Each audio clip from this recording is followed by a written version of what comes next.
الدرس الأول. أولاً حرف الألف.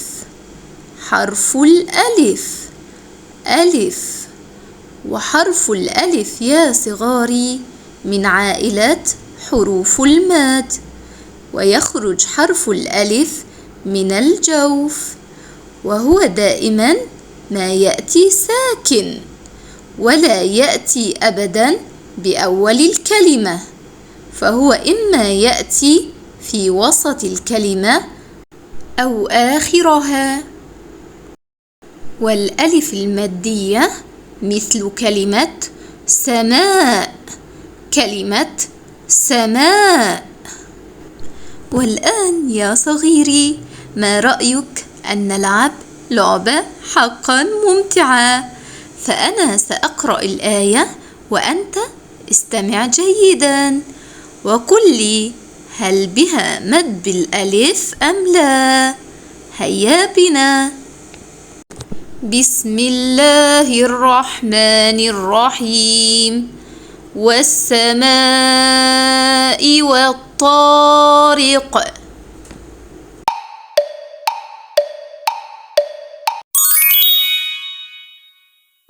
أحسنت، إجابة صحيحة.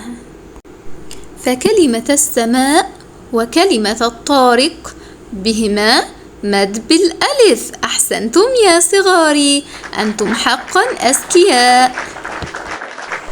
لنكمل يا صغاري. والآن هذه هي الهمزة. همزة. همزة مثل أسد. أسد. أسد. والألف هنا مجرد كرسي للهمزة.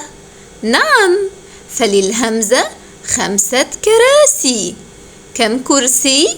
5 كراسي، وهم همزة على ألف مثل أسد.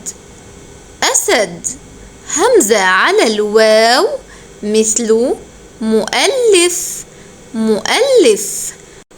وهمزة على ياء مثل شاطئ. شاطئ. وهمزة على نبرة أو سنة مثل مئذنة. مئذنة. وهمزة على السطر مثل هواء. هواء. وهنا ينتهي درسنا.